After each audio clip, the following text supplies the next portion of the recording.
Integrative Inquiry, Week 7 Practice, Compassion Cultivation. So anytime you'd like to share comments, questions, intentions, thoughts, ideas. So happy to have you here. As we always do, let's start with a grounding and arriving practice. So the invitation is to notice the feet on the floor, seat in the chair, the back upright, alert, yet relaxed. Noticing where the hands are placed. And inviting the eyes to soften and giving yourself permission to look down on something that's not moving, as if you're looking but not really seeing, a real soft gaze. Or you're invited to close the eyes.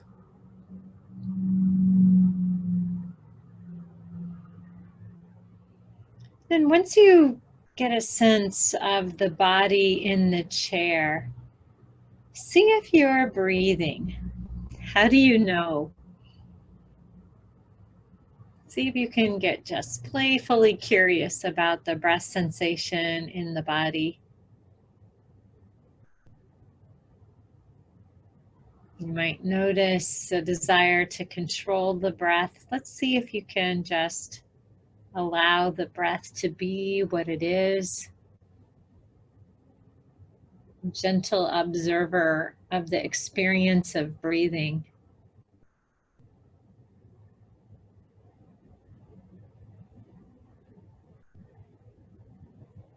And as you invite your attention to rest gently on the breath sensation in the body, you'll notice mind wandering. The mind might wander to past or present, or actually future, back to present. We notice sound, other bodily sensations. Whenever you've noticed your attention has wandered, see if you can invite it back to this moment, to this breath sensation in this moment, to the gentle experience of inhaling and exhaling.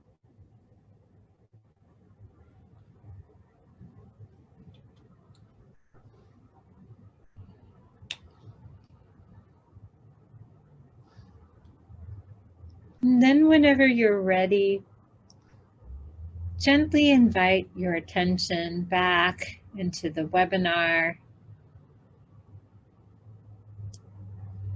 Taking a moment to notice what you've noticed, allowing it to register in the body. And again, inviting yourself to open the chat window. Would be the conversation bubble. You just click on that, and if you can't see it, just take your cursor and scroll it around until you see it and click on that, and either share what you've noticed or intentions or whatever you might want to share. Thank you again for being here. It's always such a joy and a privilege for me to spend this time with you. So this week we're talking about compassion cultivation. And in this course, there are many practices of compassion cultivation. One, as we invited in coming into this class, one of the reasons that we're inviting in this conversation around compassion cultivation at this moment in time is noticing the conflict that is being experienced around the world, and often experienced for a number of reasons. But noting that when we treat each other less than human, oftentimes attaching a label onto someone and putting them into our out group, We notice a disconnect from that human being. We notice degradation of our ability to work well with each other and resolve problems. This happens often in our work environment, and it happens often in our communities and society. So I'd like to invite you to bring your attention, knowing at any time through this particular video, you can ground yourself in your chair, you can focus your breath. And I'll also give prompts if you notice that you have a lot of amygdala reactivity to noticing people in pain. I'm going to give you a prompt to look away from the video as the video plays. And so I'm going to stop my video, keep my sound on, and invite you to bring your attention to this video.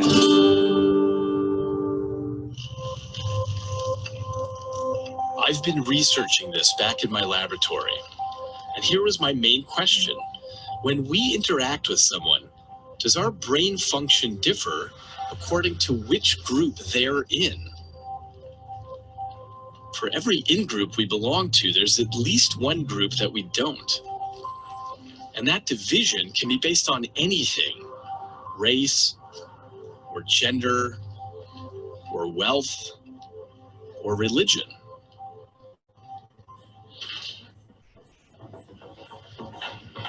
We put 130 participants in the scanner.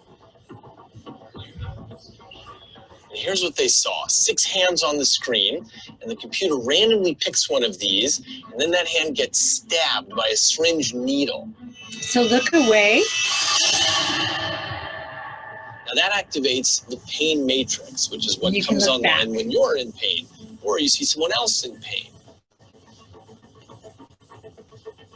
Now here's the trick.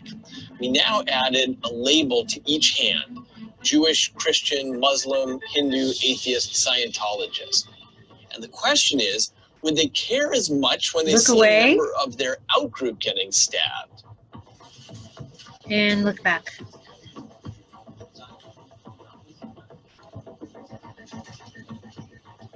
Look away. So here's what we found. Here's a subject, and when he watched a member of his in-group getting stabbed, there was a large neural response in this area of his brain. But when he watched a member of one of his outgroups get stabbed, there was essentially a flat line. We scanned a range of volunteers, and there are individual differences, but the trend is clear. A single word label is enough to change your brain's basic pre-conscious response to another person in pain. In other words, how much you care about them. Now, you might have opinions about religion and its historical divisiveness, but even atheists here care more about other atheists' hands getting stabbed than they do about other people. So it's not really about religion. It's about which team you're on. Okay. Thank you. So just taking a moment, again, reminding yourself to ground in the chair, check in to see whether you're breathing. And what did you notice as you watched that video, or what do you notice now having watched that video? Thoughts, comments, questions. This is a video. This is Dr. Edelston's work. This video was introduced to me through the Search Inside Yourself Leadership Institute. Again, feel free to use the chat window if you have any questions or comments, and hopefully the video came through okay. Let me know if it didn't. Also, that's good for me to know. So the invitation here in this particular course, an integrative inquiry in mindful compassion leadership, is that when we begin to bring our attention to noticing what we're noticing, we begin to practice emotion regulation, we begin to practice cognitive regulation, we start to notice how we label what we are in experience with. We've talked about labeling things as experiences as welcomed or unwelcome, yum or yuck. And the invitation here is, as we notice this, we also begin to notice immediate responses of that yum or yuck. Immediate responses of what is termed the implicit bias neurology. And that this can arise based on our values that we were brought up or the society in which we've lived. So some of you are writing in the chat window. Mandy, you've noticed that you felt a lot more tension and that you don't want this trend to be true. Again, remembering that the researcher said there were some differences. But this is, again, remembering that our research in the cognitive, emotional, and social neurosciences is saying that whatever our reactivity is, it is. It's we can't stop the reaction from happening. What we do to respond to the reaction is what we're cultivating skill in this course. How we respond to what we're noticing as our reactivity is what we're practicing in this course. I hope that's helpful, and I hope that provides you with hope. Joan mentioned it raises questions about some religions profess they're more accepting. Did any evidence of that show up? Not in that, and not in his particular lab, Dr. Edelston's lab.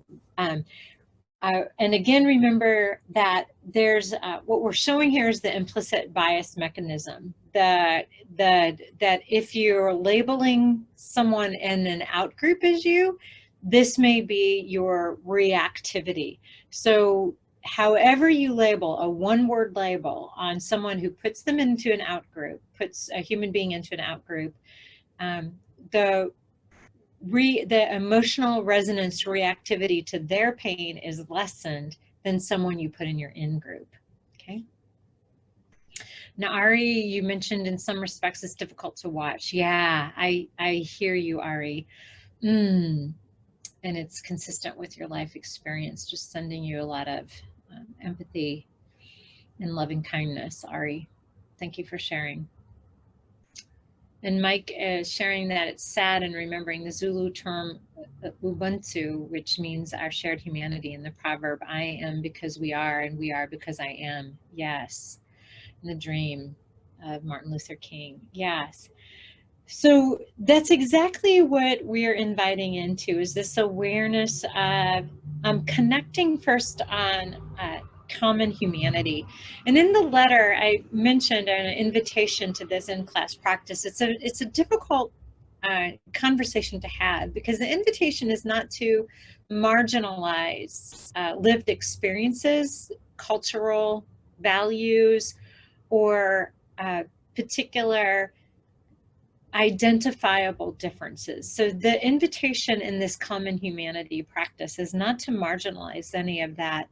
Rather, it's to begin to notice and bring attention to how quickly we form opinions of in-group, out-group, and how our reaction to that, immediate reaction to that, can be noticed.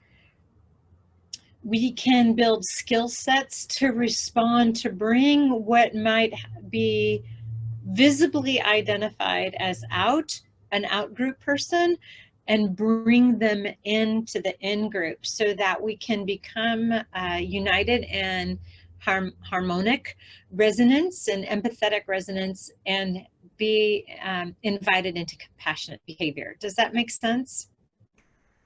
Let me know in the chat window if this doesn't make sense. So in this course, we're using Huria Jazari and her team's definition of compassion. And what you'll see in this definition is that empathy, the definition for empathy, is embedded into this particular definition. There's a reason that we're using this definition. One, it's neuroscientifically sound. It's also borrowed from wisdom traditions and honed slightly to move into action. Okay. Yeah, thank you, Ari. So a part of the compassion this compassion definition embodies empathy in the sense that there's an affective component, there's a feeling for you, which empathy has, and empathy also has a cognitive component. I understand why you are suffering, even though I may not agree with the choice that you made, or I may not agree with what created your suffering, okay? So there's the I feel for you and I understand why you are suffering. But compassion in this context now then moves it forward. So remember, or maybe this is new to you, so forgive me, but empathy can be turned on or off. We can turn, as you saw in that video, we can turn off a feeling for another by simply putting them into an out group with a one-word label. And we can turn it on by feeling for another by putting them into our in group. So either way, turn it off, putting them into our out group, turning them on, putting them into our in group. Excuse me while I blow my nose. So compassion takes it a step further. So we turn on empathy and compassion, and we feel for them, we understand why they are suffering, it's a genuineness. Then we also allow a motivation, an intention to arise, if you will, that you wish to alleviate this human being from suffering. And this is not a rescue thing, it's not a I know better than you thing, it's more of a co-creation, like, I feel for you, I understand. And I would like to see you no longer in suffering, right? I'd like to see you no longer suffer. So it's this motivational aspect. And then compassion also in this definition takes it yet another step further, which is the action. Again, this is a co-creation. It's not, I decide how to alleviate you from your suffering. That's not what this course is about. It's about inviting in a dialogue around how can we co-create an opportunity, a movement forward that will alleviate you from suffering, if it's possible. Not all suffering can be alleviated. And I think oftentimes the suffering that's created by grieving, the loss of someone, and then how do we move out of suffering, experiencing the pain, acknowledging the pain, but move out of the suffering that's created by that grief. And so in this case, what we're talking about is suffering. One of my mentors talks about suffering is experiencing pain and wanting it to be something other than it is.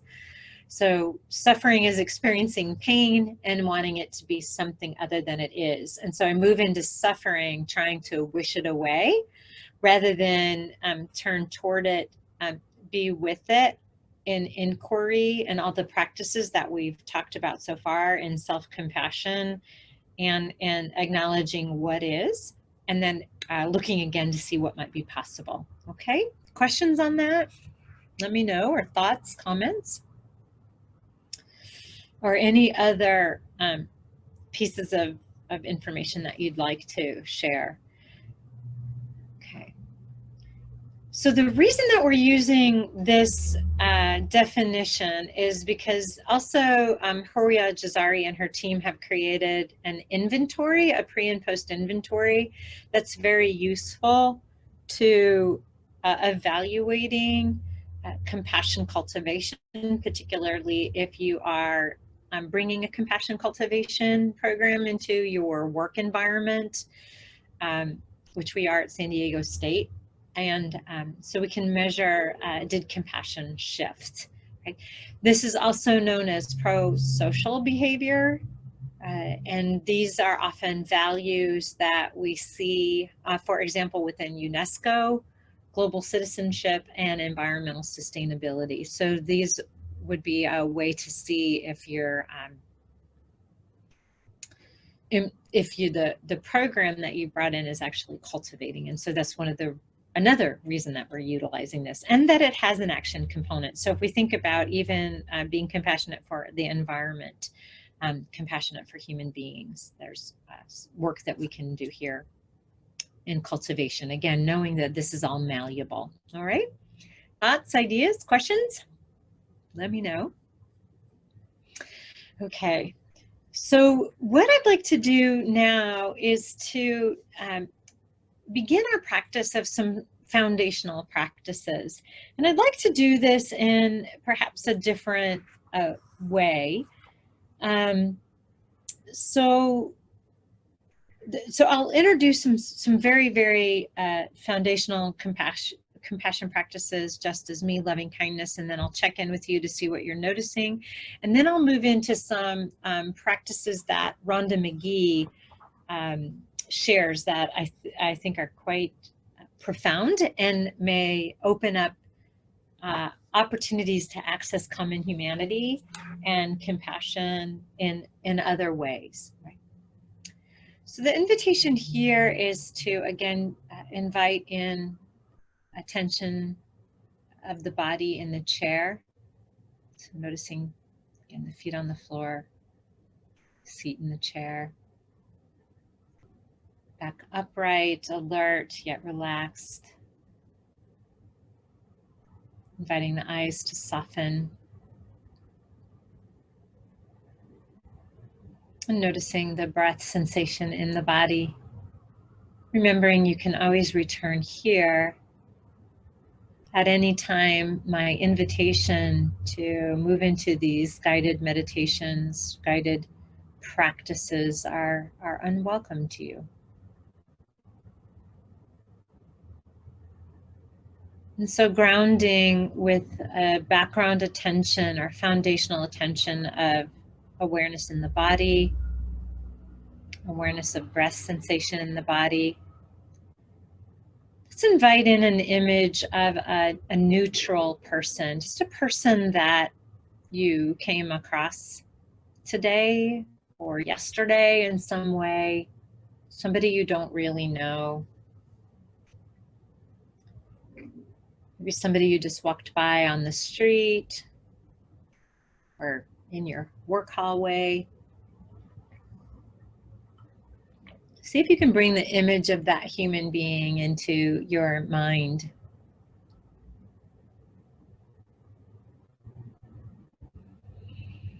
And as you have this image of the human being in your mind, let's just allow some wishes to arise.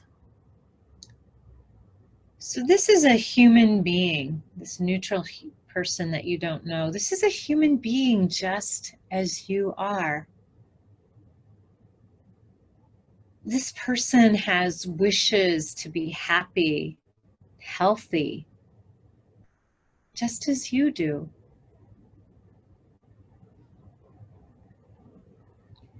This person wishes to have all the resources in life to navigate their difficulties with ease, just as you do. This person has experienced pain and suffering, just as you have.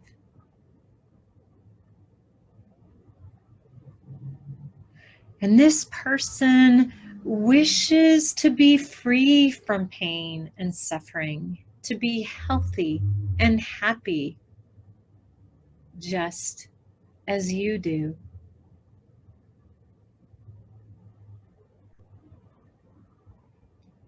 Keeping the image of this human being in mind, let's allow a few wishes to arise for this human being and for yourself.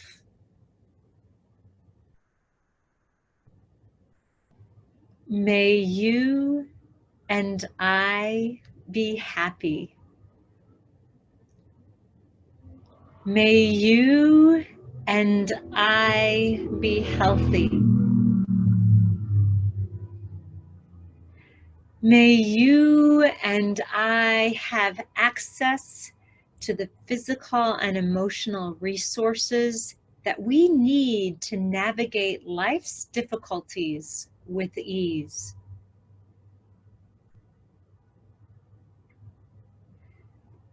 May you and I be free from physical and emotional pain and suffering.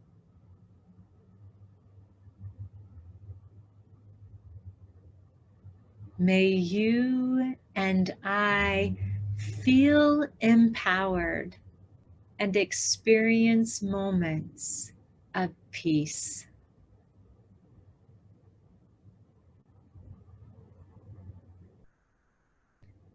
Now allowing the wishes to float out to you and to this other neutral human being.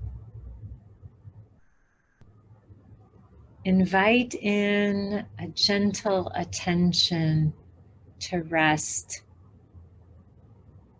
on the body in the chair and the breath sensation in the body.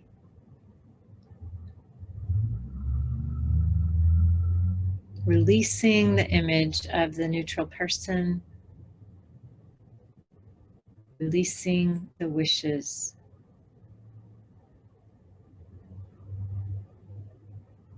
And whenever you're ready, invite in a gentle attention back to the screen. And let me ask if you would to share in the chat window, what did you notice as you practiced this very brief just as me and loving kindness practice? What did you notice?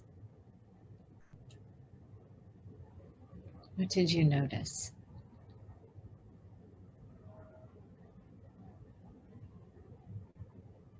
So beginning with the just as me, which connects us on common humanity. So this is, again, noticing the implicit bias reactivity that puts another human being in an out category, maybe even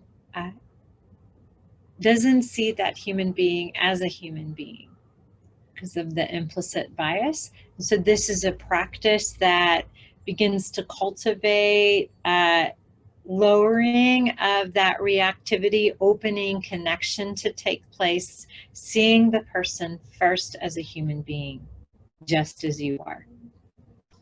So Mike noticed peaceful, gentle, harmonic convergence. Thank you, Mike. What else did you notice as you practiced? Did anybody have trouble bringing an image of a neutral person to mind? Ari, you noticed a repeated realization that everyone is someone's child. Oh, thank you, Ari. Yes. I'm reminded of a Thich Nhat Hanh practice that whenever I'm experiencing a difficult personality or a conflict, just remembering this person is someone's child. This person, maybe, you know, especially if they're acting like a child, right? Like this is someone's child. This is someone who wants to be happy just as I do, and they may just be choosing something that they think will make them happy, and I am thinking that's not the path to happiness, right? Just noticing that, yeah. And Becca noticed I was smiling, hoping to be helping. Thank you, Becca. Yeah. So what this practice is doing is it's working on our physiological resonance for connection. And as we mentioned in our online video, we mentioned there's a physiological resonance for connecting, that emotional resonance. And you saw in this other video earlier that there's particular neurons that light up when we're connecting. When we see someone else in pain, our same pain matrix lights up. Right? And this is what can create emotional contagion. It can also create empathetic distress. But when we practice compassion, when we practice a desire, a motive, when we notice a motivation to have the person alleviated from their suffering and ourselves from our suffering, and we move into that compassion practice, we begin to soothe that pain matrix, still staying connected, but feeling more empowered about the situation. Yeah, and Mike noticed an interbeing, all of us are interrelated. Yes, thank you. So this is those are basic practices, and those practices again are loaded into your resources portion of your your course. So there's on the website, there's a button that you click on for resources and practices, and so you can practice those. What I'm about to share now are some additional practices that Rhonda McGee has published in her book. I've introduced this earlier, and I have it right here, The Inner Work of Racial Justice. And again, and the point of this work is that, as we talked about earlier, sometimes our labels come up right away because of something we visibly note, and then we'll put somebody in the out group based on a visible. It could be how they dress.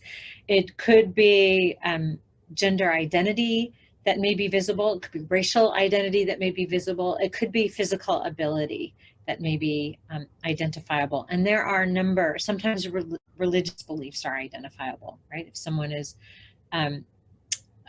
wearing particular, dressed in a particular way that their faith practice would have them dress. So we might notice again an immediate trigger, not like me, right? Not like me, boom. And again, this is coming from our survival mechanism. So you can't stop that. But what we can do is tune up our noticing of what we're noticing, acknowledge that, and begin to practice. This is a person that is human just as I am. So, oh, thank you, Mike. I'm glad you're enjoying her book. Yeah, she's pretty phenomenal. I think the world of her. Right, so what I'd like to do in this moment, if you would like to join me, always an invitation, is to ground again into the body in the chair, inviting the breath sensation into the body. Just really bringing awareness and noticing of what you're noticing into the body in this moment. And see if you can really sense the connection between the body and the chair, the body and the ground.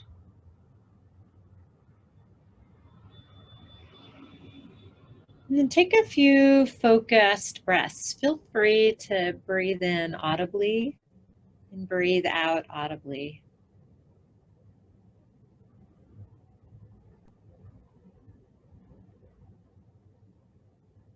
See if you can almost envision this breath in the body, going from head to toe or filling up the core of your body, moving into your heart space.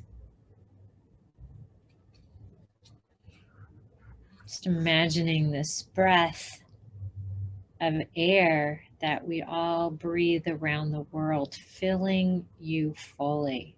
Every human breathing this air.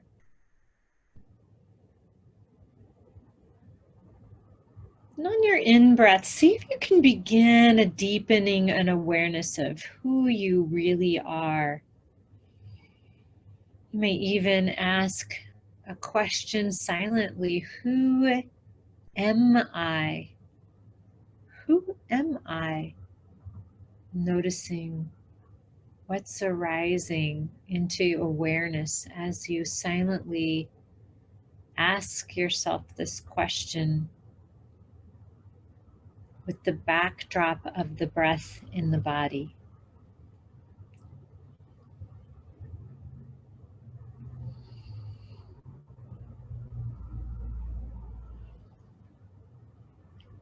And as you notice the responses to this question, who am I? And explore who you really are.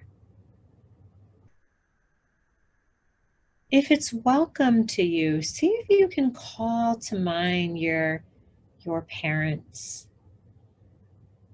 your grandparents, and your great-grandparents. Maybe these are only images that you've seen. Maybe you don't know.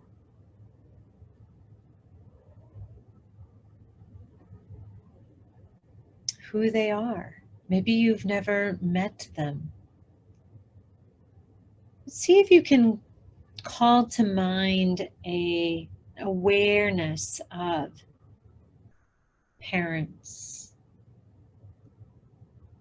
someone giving you birth, the opportunity to be born into this world, someone who gave them an opportunity to be born into the world, and someone who gave them an opportunity to be born into the world, and so on.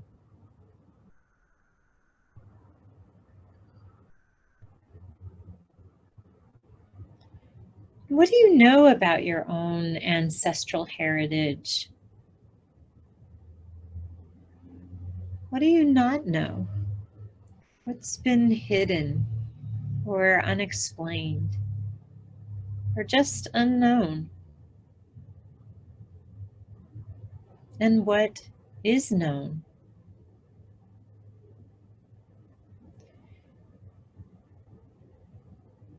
And then with gentle kindness, accepting that you may not know the details of your parents' identity, your grandparents' identity, your great-grandparents' identity, or your ancestral heritage.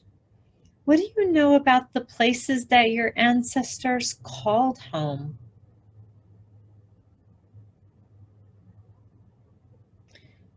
What do you know about the languages they spoke?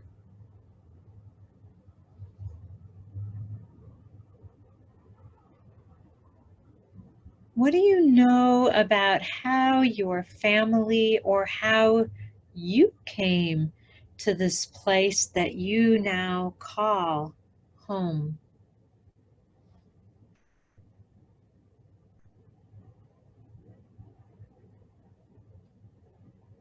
What parts of the story are clear,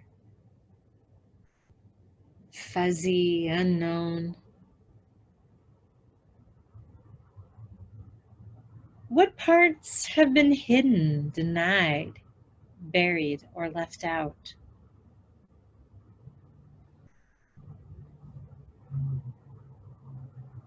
Invite yourself, with all the self-compassion you can muster, to breathe in, examining what you know and do not know about these aspects of your place in this social world.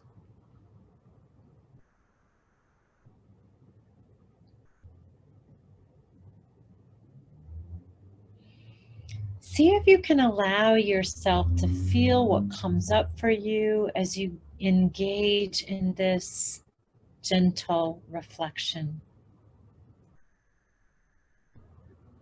See if you can just name, noting with one word, the emotions that come and go, giving yourself permission to anchor in the body and in the breath sensation.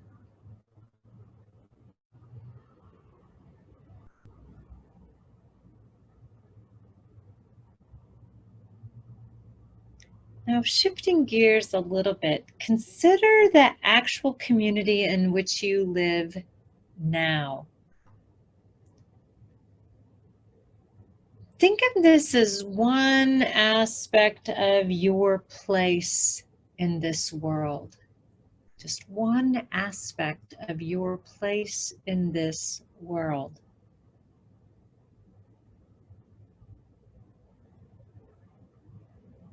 As you see your community, whatever that means to you in this moment in time,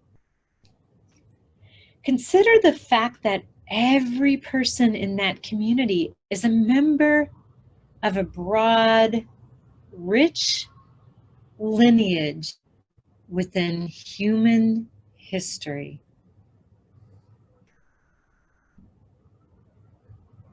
And see if you can just gently inquire into how those differences pale in comparison to the things that community members share in common. How do the differences these rich lineages experience compare in comparison to all that these communities have in common?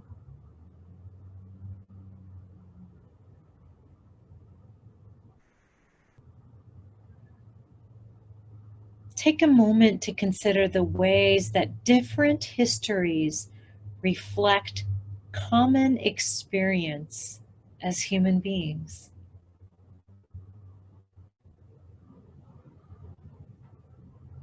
Reflect on the peace and cooperation that silently exists in your community, to whatever the degree they do exist, and the ways in which your life has benefited from thousands of moments of participating in a community that practices getting along.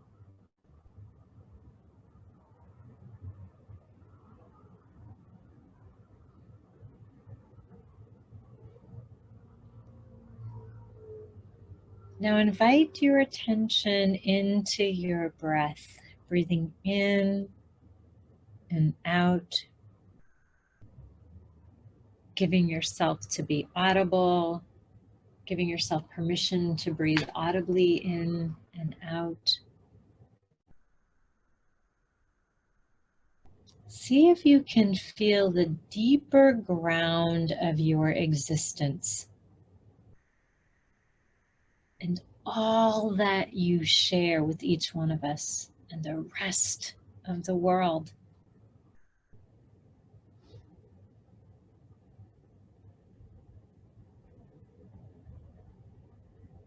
Allow the awareness of your common humanity to infuse your sense of your place in this world, in this very moment.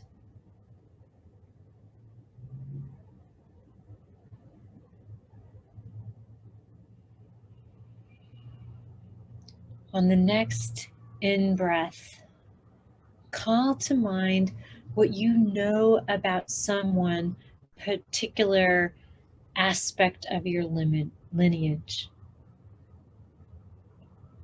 What you know about some particular aspect of your lineage.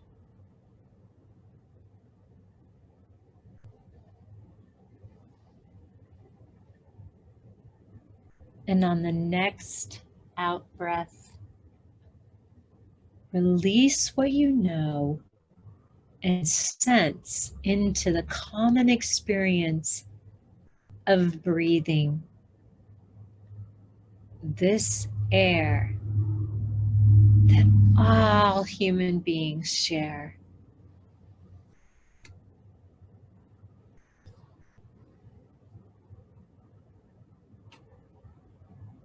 Invite yourself to continue this cycle, breathing and alternatively considering aspects of your place in this world and the deeper ground of your human existence.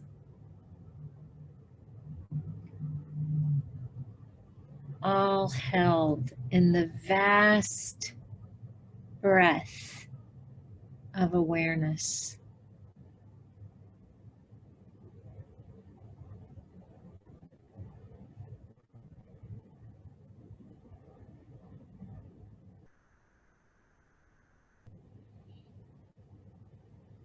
Whenever you're ready, invite your attention to shift back into simply sitting and noticing the breath sensation in the body.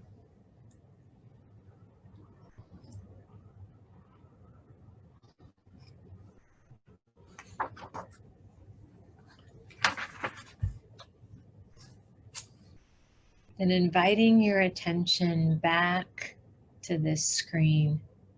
What are you noticing? What are you noticing?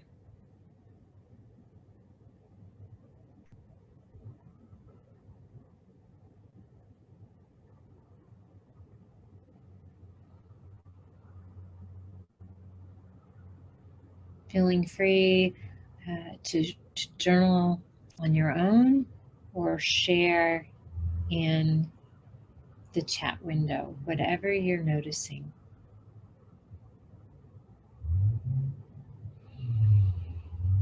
And as you consider whether you want to share what you're noticing or share questions and comments, the invitation in this practice is to provide opportunities to connect with common humanity while honoring the rich differences of our ancestral lineage and our ancestral heritage. And some of us may not know that ancestry, and some of us are quite aware of it.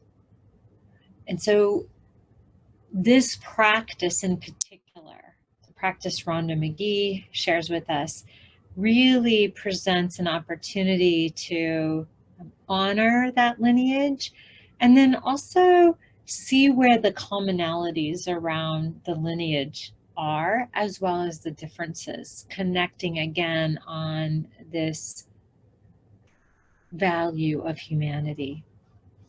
So Aja, you noticed I was a little anxious trying to recall my history. Being African American, our history has not been readily available. Aja. Yes, yes. I feel that. Thank you for sharing. Thank you for your courage in sharing. Yes, it can be anxiety provoking. Yes. While I am not African American, Aja, I also find this practice anxiety provoking because of our ancestral heritage, as well as one of violence. And when I don't know I never had the opportunity to meet my grandparents or great-grandparents. I don't know them. I don't know a lot of our ancestral lineage. And so the challenge of having an ancestral lineage that was wiped out intentionally or unintentionally can be unnerving. And so the practice the practice is, it's not just my ancestor lineage that's been wiped out. Right? I'm not alone in that. There are other human beings who don't know what happened or may know what happened, but were robbed of the opportunity to know their grandparents or great-grandparents or learn the languages that were spoken. And so thank you again for sharing, Aja. And so this practice can be unnerving, absolutely. And the invitation again is to notice the connective tissue in this. So some of you may have been able to get in touch with your ancestral history and notice the connections are common. Were any of you able to easily do that? Just checking in with the chat window.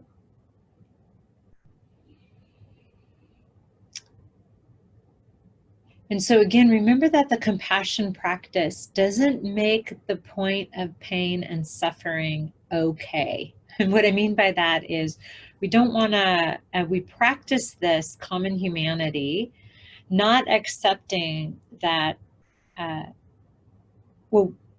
not condoning that slavery is a part of the United States history, right? That the abolishment of Native Americans and the murder and the stealing of their land is okay.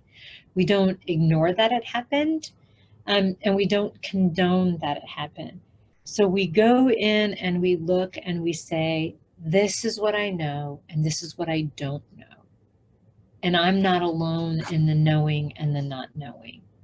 and that there are others. Does that make sense? Let me know if this is not making sense. And then, yeah, okay, thank you, yeah. And so when I go there, the immediate thing that I think of Aja is I think immediately African American history, I think Native American history, and I think, oh my gosh, yeah, I'm not alone. I'm not alone. And so we connect on that as common humanity. And what I love about this compassion thing is we can connect here, but not accept or condone that this is the way it is. Right? I still have the privilege of wearing white skin.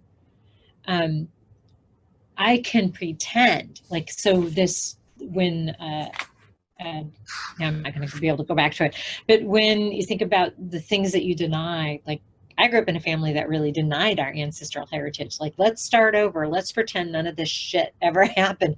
Oops, I just cussed. I'm sorry.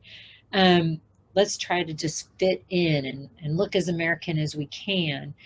And then that comes with the cost later, right? Like, well, what's my responsibility in rectifying past harm? Yeah. So this practice of looking in opens the door for opportunities for healing and restoration. Again, remembering that in this course we're working on the presencing part of the you. Mandy's on here, so she's going to give us insight into restorative justice practice and what can open up as a part of moving into the presencing of what is. Yeah. Okay, anything else that's alive for you? Feel free to share. If not, then what I'm inviting you into, these are just a few of the practices that are available for connecting on common humanity. There's a common humanity practice. And then the loving kindness practice and and remember, compassion has a motivation and an action component, but it's not me alleviating or fixing things on my own. It's a co-creation with the community, the whole community that is in pain and suffering. It's a co-creation of the resolution. So what I'd like to do with the time that we have is invite you, you can either journal in the chat window or journal on your own pen and paper. I'm going to shut the video off and set a timer and invite you to just simply journal on what comes to mind on these prompts. Okay, so what comes to mind on these prompts? So taking a moment to reach for pen and paper if you don't have one handy.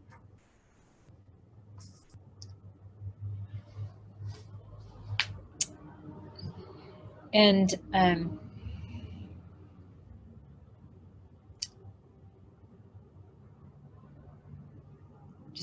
just giving yourself permission to notice whatever comes to mind. So to me, compassionate leadership looks like what?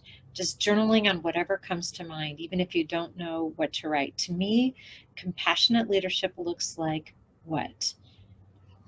Just allowing the pen to flow, whatever you're writing, you're writing.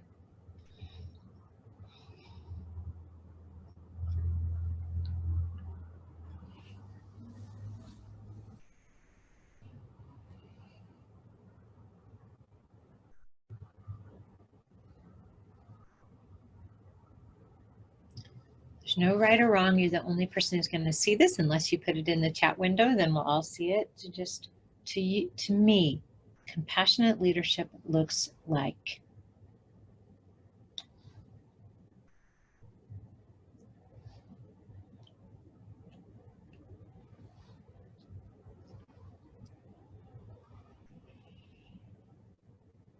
Bringing your dialogue with yourself to a close.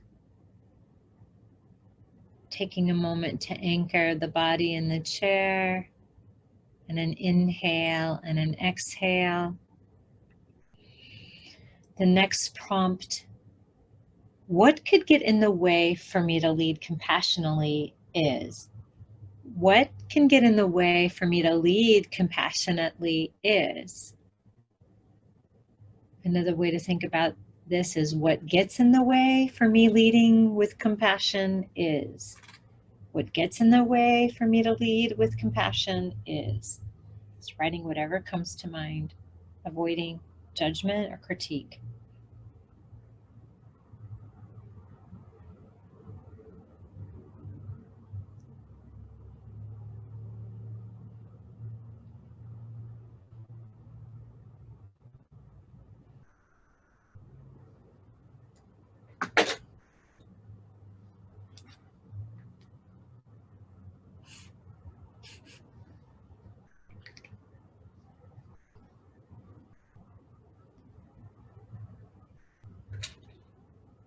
Taking a moment to complete what you're writing. Another prompt. What would support me in leading with compassion is? What would support me in leading with compassion is? Just noticing what you're noticing as you journal to yourself. What would lead me? What would support me in leading with compassion is?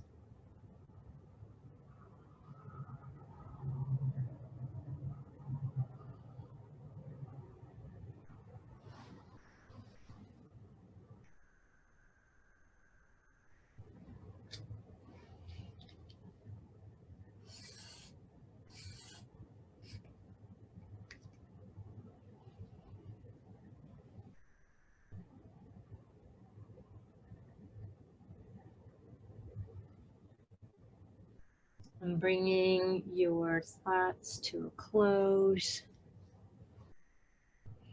Taking a moment to reread what you wrote, so we won't get into, you don't have to share in the chat window, you're sure welcome to if you'd like, but just taking a moment to reread what you wrote, noting any insights you received from having that dialogue with yourself.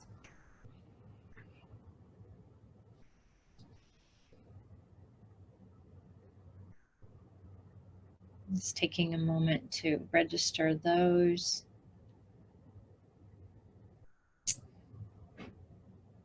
Okay, and I'm noticing the time. So take some more moments if you'd like to note what you're noticing, to note what insights are coming to you in whatever way you'd like to do that.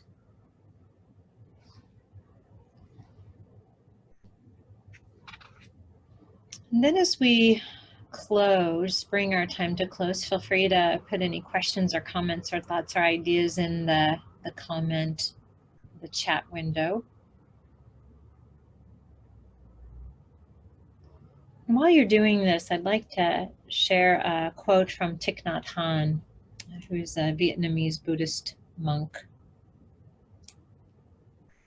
who's in exile in France.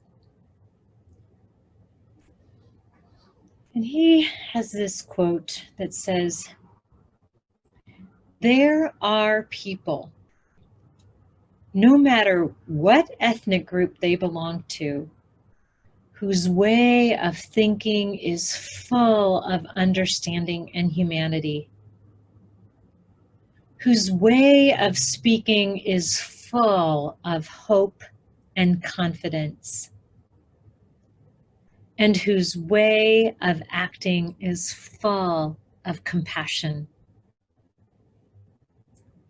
People can see the nobility in them." So, my aspiration as a compassionate leader. So Joan is sharing compassionate leadership is a style not unlike servant leadership. Thank you, Joan. In the way maybe hesitation or lack of clarity or confidence. I hear a lot of awareness, Joan. Thank you. An importance of community contributing to supporting the concept. I hear you. I think right now, Joan, I don't know about you, but I'm experiencing living in an environment that's not supportive of compassion. And so, so for me, my question is, what does it look like for me to commit to leading with compassion anyway, when it's not being rewarded or supported? And so this is the Thich Nhat Hanh quote I share. There are people, no matter what ethnic group they belong to, whose way of thinking is full of understanding and humanity, whose way of speaking is full of hope and confidence, and whose way of acting is full of compassion. As you mentioned, Joan, it's a way of being. It's a way of leading. My dear friends, it's such a joy to be with you on this path, on this journey. It is time where I promise you that I will end our time together, and I look forward to seeing you next week. This video will be available for you to review. Again, if you'd like to share it with anyone or review it yourself. But thank you again for your time. I appreciate it, and I'm just wishing you deep, deep wells of loving kindness this week as we meet, until we meet again next week. Thank you.